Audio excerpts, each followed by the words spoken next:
श्री कृष्ण जन्माष्टमी कथा। आज श्री कृष्ण जी का जन्मोत्सव हर घर में बड़ी ही धूमधाम से मनाया जा रहा है। कृष्ण जी को फल, फूल, मिष्ठान, पंजीरी का भोग लगाया जा रहा है। जय श्री कृष्ण। श्री कृष्ण जन्माष्टमी पर श्री कृष्ण जी की कथा शुरू करने से पहले आइए गणेश जी का ध्यान करते हैं, आंख बंद कर प्रार्थना करते हैं और उनकी वंदना करते हैं। ओम वक्रतुंड महाकाय सूर्यकोटि समप्रभ निर्विघ्नं कुरु मे देव सर्वकार्येषु सर्वदा। जन्माष्टमी की कथा। स्कंद पुराण के अनुसार द्वापर युग की बात है। उन दिनों मथुरा में उग्रसेन नाम के राजा हुए। स्वभाव से वह बहुत ही सीधे साधे थे। यही वजह थी कि उनके पुत्र कंस ने ही उनका राज्य हड़प लिया और स्वयं मथुरा का राजा बन बैठा। कंस की एक बहन थी जिसका नाम था देवकी। कंस अपनी बहन देवकी से बहुत ही स्नेह करता था। देवकी का विवाह वासुदेव जी से तय हुआ तो विवाह संपन्न होने के बाद कंस स्वयं ही रथ हाँकते हुए अपनी बहन देवकी को उसके ससुराल छोड़ने के लिए रवाना हुआ। स्कंद पुराण के अनुसार जब वह अपनी बहन देवकी को छोड़ने के लिए जा रहे थे तभी एक आकाशवाणी हुई कि जिस बहन को वह इतने प्रेम से विदा करने स्वयं ही जा रहा है उसी बहन का 8वां पुत्र तेरा संहार कर देगा। यह सुनते ही कंस क्रोधित हो गया और देवकी और वासुदेव को मारने के लिए जैसे ही आगे बढ़ा तभी वासुदेव जी ने कहा कि वह देवकी को कोई नुकसान ना पहुंचाए। वह स्वयं ही देवकी की 8वीं संतान कंस को सौंप देंगे।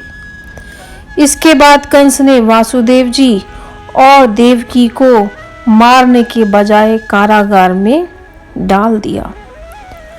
कारागार में ही देवकी ने 7 संतानों को जन्म दिया और कंस ने सभी को एक एक करके मार दिया। इसके बाद जैसे ही देवकी फिर से गर्भवती हुई तभी कंस ने कारागार का पहरा और भी कड़ा कर दिया। तब भाद्रपद माह के कृष्ण पक्ष की अष्टमी को रोहिणी नक्षत्र में कन्हैया का जन्म हुआ। तभी श्री विष्णु जी ने वासुदेव जी को दर्शन दिए और कहा कि वह स्वयं ही उनके पुत्र के रूप में जन्मे हैं। विष्णु जी ने यह भी कहा कि वासुदेव जी बालक को वृंदावन में अपने मित्र नंद बाबा के घर छोड़ आए और यशोदा जी के गर्भ से जिस कन्या का जन्म हुआ है उसे कारागार में ले आए। यशोदा जी के गर्भ से जन्मी कन्या कोई और नहीं बल्कि स्वयं माया थी। यह सब कुछ सुनने के बाद वासुदेव जी ने वैसा ही किया जैसा विष्णु जी ने कहा था। वासुदेव जी ने जैसे ही कन्हैया को अपनी गोद में उठाया कारागार के ताले खुद ही खुल गए। पहरेदार अपने आप ही नींद के आगोश में आ गए। फिर वासुदेव जी कन्हैया को टोकरी में रखकर वृंदावन की ओर चल दिए।